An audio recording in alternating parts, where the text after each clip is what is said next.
Hello, folks. Bent Barbells Justin from the Adventures of Justin and Jonas. Matt Winning was recently on the Table Talk podcast discussing his upcoming book and training certification. Dave Tate and Matt Winning talked all things training and conjugate.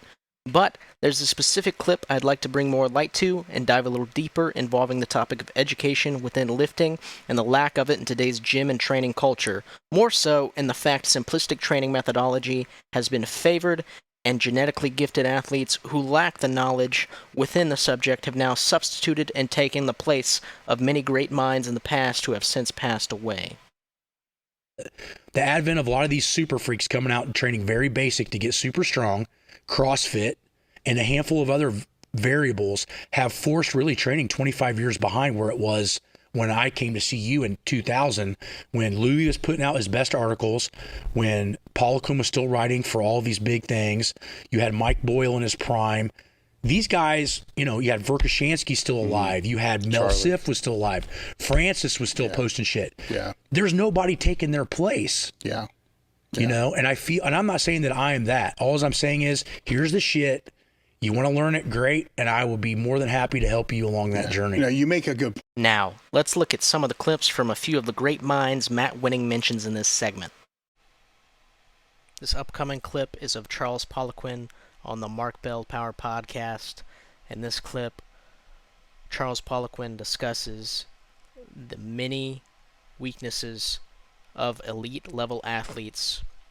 He brings light on training variables and sport-specific training versus general training to better the athlete. I think this is a great segment, and I think many people should take notes from Charles Poliquin, and may he rest in peace. Commonalities you've seen with some of these high-level athletes. I mean, how many Olympians, how many medalists have you trained over the years? I've lost count, but it's in 22 different sports. Yeah. So what are some... The biggest thing I've seen that's common to all of them is the growth mindset. So, for example, I'm in Cuba. I decided to go to Cuba on my dime to look at the girls wrestle. I was preparing 3 girls for the Olympics, and I say, I want to see what they need. And you can only do that through a visual assessment. And each one of the girls I sent there won a gold. But the thing is that they won their gold medal match, and within seconds, they're sitting beside me, asking me what they can do next. Like I said, okay, you saw my wrestling. What do I need to improve? I said, well, your lower back is very weak. We got to work. Right after they won? Right after they won. There's a girl I coach in biathlon. She was the first non-European to win a medal on cross-country skis. Okay, this was a big thing. It'd be like Guatemala winning the Super Bowl, right? So we're on the bus going to the closing ceremonies, and she said to me, okay, I'm going to be at your house this date, we're going to start training. And she gave me a report card, like, this is great, this is shit, and I want to win. And 2 years later, in Lillehammer, she won both gold medals. So in 1992, she's bronze medalist, 1993, gold and silver, and then 1994, Olympic Games, 2 golds, which again was like... These athletes, the reason why they're exceptional is that one thing that they always find is they give me a report card that's like, I like this, I didn't like that, and I need to get there, and what am I going to do? And it's always like, my next question is, okay, what are you willing to compromise on, and what do you need to do? And I remember when this girl, so she wins the bronze medal, she goes, I want to win gold in 2 years. And I said to her, I can get you there, but we got to do something that no one's ever done. And she goes, what's that? I said, I need you not to cross-country ski for 6 weeks. And to her, it's like, what do you mean I can't do my sport? Because she was in biathlon. So she said, and I said, there's too much interference between aerobic work and strength building. I said, just shoot and lift. All I want is 6 weeks, and I promise you'll do better at next World Championship. And she won a gold and a silver. So then she was convinced. So the next year, no weight training for 6 weeks, just shooting. And I said, you got to gradually increase your volume. And the way, my rationale behind that is that for biathlon, you don't need to be super strong like you would do in wrestling, but you would still need to be able to get some type of base of strength. And I said, let's go good base, and I can maintain that strength at 90% level with 1 workout a week. So I have found that all Olympians of the growth mindset. It's never good enough, and it's amazing how short their victory time is spent. Like Ellen, it took just a few weeks off, but she said, "I'm going to see my boyfriend in Norway. I need some programs." So I sent her the programs, and then she came back. We trained. Now she's in was in New York. She's going to be back home this week, and we're going to train again. They're very, very dedicated. Showing a clip nearly isn't enough. Talking all things Charles Poliquin, he actually had a master's degree in exercise physiology, helped popularize German volume training. In the late 1990s, he founded Poliquin Performance.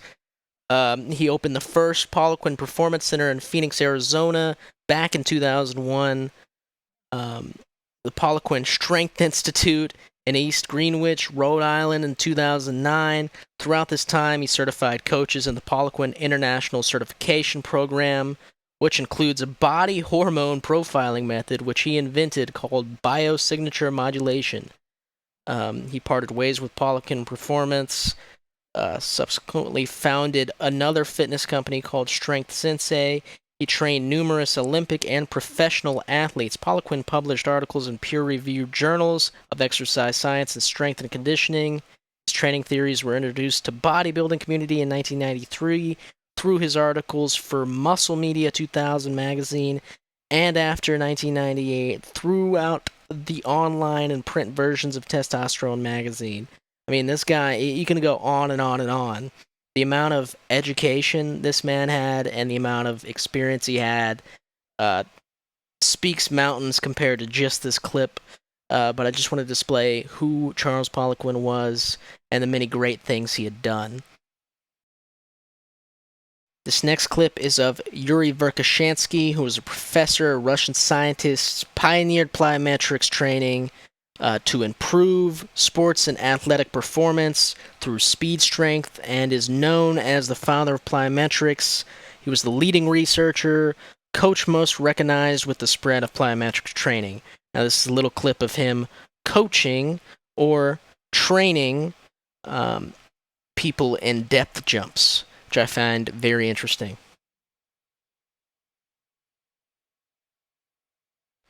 And this clip is very brief. Yuri actually has an interpreter, as this is not in English. It is still very interesting to see the training methodologies going around back in the mid-'80s, and how actually useful and how much carryover this would have years to come. Так делают.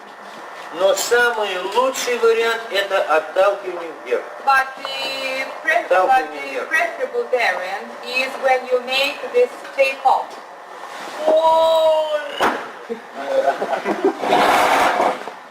И хорошо, когда вот где-то там ориентир, какой-то ориентир. And it's also a good thing if you put something above your head, well, as a point to reach. Да, by your hand. Значит, спокойно делается шаг вперед, вниз и потом прыжок, достать какой-то ориентир. Это самое лучшее упражнение. That's really a great exercise from all points of view. Значит, у нас в стране много тренажеров сделано для вот training devices, or as we call it, machine exercisers. Machine exercises. Machine exercises. В Америке тоже есть такие тренажеры, я видел. We also squatting devices, technical squatting devices. Но я думаю, что тренажер нужен только в том случае, когда на руки работает, когда на руки. But we think that the multi-gym exerciser is preferable when you work by your arms. Если для ног работа. If you Let's further break down what Matt is saying. If you look at the time period guys like Matt Winning and Dave Tate were brought up in, the only way to get information was to go directly to a coach, scour a library, or learn firsthand and perfect their own ideology, which is a complete 180 degrees from today, where social media has become people's main source of information and outlet for opinions. People's view on strength has changed drastically from, say, 1990, and you can see a direct correlation between the involvement of social media and the sheer amount of misinformation. That's not to say social media does not have its benefits. For example, I was able to learn from various lifters in the past via a click of a button. The problem lies in the many individuals referred to as influencers who carry great physiques and gain a cult following through their personality on camera. Though many influencers have gained a reputation for their great physique, many of them go uncertified, uneducated, and lack the skill set to properly train the vast population. Many debates held online lack education. For example, you can find an explosive number of videos knocking, downplaying, or outright canceling a fundamental movement such as the deadlift. If you were to look at many of the backgrounds of the people discrediting such a movement or training methodology, you'll find a lack of education or certification within the field. You can compare this to news headlines and narratives made to either garner views or sell a product, which you'll find true in most cases. The power of editing, holding a physique, and a cult fan base drives the spread of misinformation, which tarnishes the information that holds genuine, credible evidence and knowledge. You can have a great physique, but be weak, unhealthy, and you may not last a decade within your sport. Though many look good, these same people also end up meeting an untimely death early on or end up with a serious set of injuries, both on their internal organs and skeleton. As there are many gray areas within lifting and all things strength sports, I personally believe that your information should come from professionals within the sport who have a certification, education, and hands-on experience who have shown great longevity. Many debates you see shouldn't be held because of the lack of in-depth knowledge, and I feel that coaches like Matt Winning will continue to gain a following for decades to come when average lifters realize the health complications and injuries that come with following misguided programming and niche ideologies which are designed to be mass-produced spreadsheets that simplify something as complex as training and neglect the individual's personal weaknesses, muscular imbalances, and or health issues. I'm not saying everyone should become a professional and make this a career to begin their path in a sport such as powerlifting, but to filter information to prevent injury or long-term health issues that come from incorrect training, and in doing so, the lifter can and will see more progress over time. Many people will burn out within the first few years and turn to toxic methods such as steroids, overtraining, overeating, or undereating, which all lead to serious health problems. I myself am no professional and lack strength in many areas, which, in following my argument, many people may not listen to what I have to say, as I've only talked to many different coaches and personalities. I am not nearly on the same level or claim to be. I am simply bringing light to a much larger issue. I hope everyone has enjoyed this video, and I hope to spread more guided information, less misinformation, and hope that more people turn to coaches like Matt Winning.